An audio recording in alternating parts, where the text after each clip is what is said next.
Hey everyone, what's up? Danny and Alex, and in this video we're going to talk about the cross. The cross is often people's favorite punch to throw, but there's many details behind it that you have to be aware to do it correctly, and we're going to talk about just that.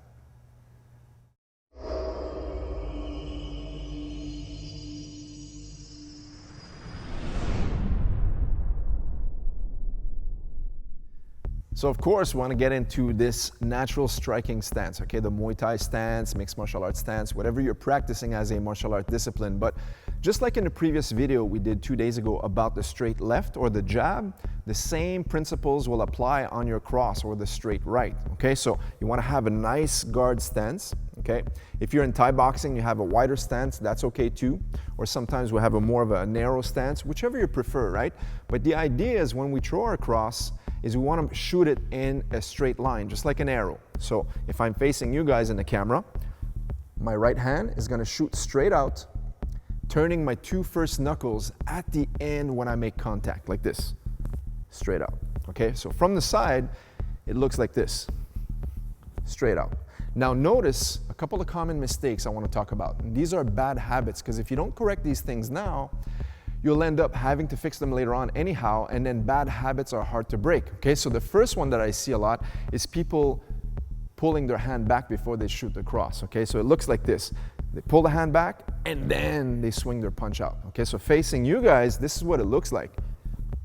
What do you think you're gonna do? You're gonna move out of the way, slip, move your head, or step away from it. So every time I'm pulling my hand back, you know it's coming, and the person's either moving or stepping to the side. So it's very important to try to not telegraph your cross and shoot it from the location it's already at. So if my hands are up here near my chin, the cross will shoot out straight, and then it'll return in the same fashion. The other common mistake is people actually loop their punches. So they shoot out straight, one, but then they start to bring it back, lowering back into position. And once again, a crafty fighter is going to see that coming a mile away and counter over your hand before it returns back to protect your chin. That's another common mistake. The other thing that I see quite often is people start to loop their cross. So this is what I mean. If I face you guys, I'm trying to shoot my cross straight out in a straight line, as such, okay? But if I start to loop this hand going sideways, not only is the trajectory out of line, it's also going to hit your forearm. Okay, so if my hands are up, this is what it's going to hit here. I'm trying to aim for your chin. So I want to shoot it in a straight line, just like an arrow. That way I can shoot the cross right in between the guard, okay? Then, last but not least, is people will shoot their cross and then start to leave their chin open as they do so, like this. All right, so from the side, they shoot the cross, but the chin is available for the counter. All right, so that left hook will come up pretty fast after your cross. So you got to make sure to keep your elbow, chin is tucked in, eyes are up, elbow comes up to protect the side of your jaw. Okay, so like this, 1, and return to your stance. Back to your stance. And now we have to talk about the lower portion of our body, which are the hips, the rotation of your trunk, as well as your legs, or the knee and the heel. Okay, so what I want you guys to do to practice is always focusing on, imagine your shoulder is pulling your hip and your hip is pulling your heel. Okay, so it looks like this, driving forward, pulling back, driving forward and pulling back. So it's very important to focus on the heel. As the toes turn to the mat, the heel will rotate, aligning itself with my knee, and the knee, hip, and toes are pointing in the same direction. This is what makes proper body alignment, using leverage and your skeletal system to throw lots of power into your punch. If you practice it correctly now, what's going to happen is you'll never lose that technique, okay? And that is worth more than using strength and flexing or even muscular strength to throw punches, okay? One day you're going to get older, and you're still going to have a lot of power into your punches, not because you're relying on muscular strength, but on leverage, twisting, and body mechanics. And that's the proper way you should always practice your cross, okay? So one more time from the side. Here's your stance. Shoot it out, bring it back.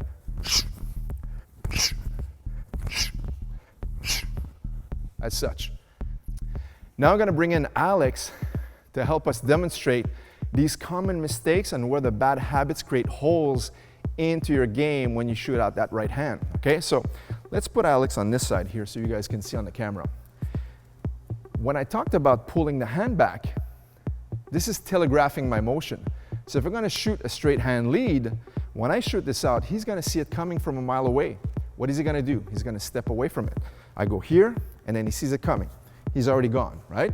So I've gained nothing by pulling the arm back. A lot of people think that by jerking the arm backwards, it's gonna create a lot more power. Of course it will, but power without aiming exactly on the target is worthless, right? So I would rather reduce the intensity of my strike and be more accurate.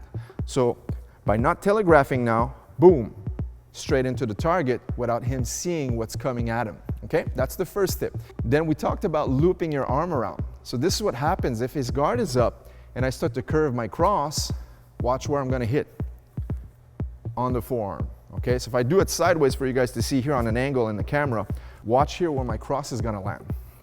By looping and raising the elbow up, right on the forearm. That's not where I'm aiming. I want his chin, so I wanna go straight in to the target. And then we also talked about bringing the arm down after the hit, okay?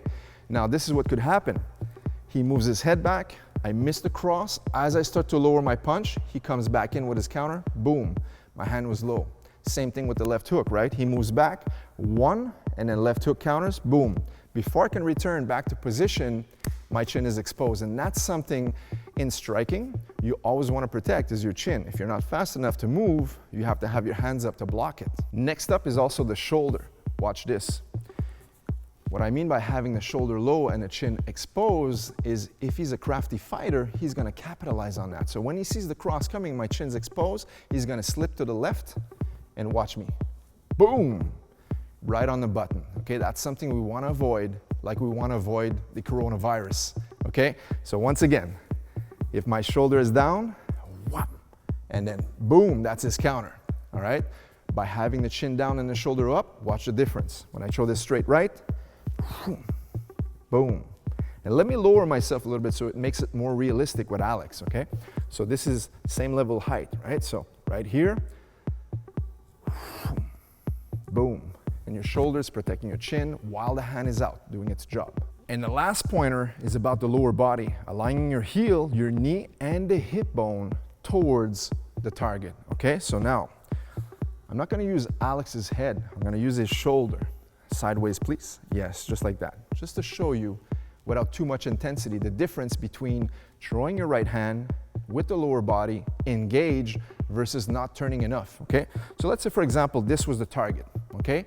And for the drill, I'm just gonna go about 20%, okay? But here, if I just rotate the shoulder without turning much of my lower body, watch this. This is what it gives, right?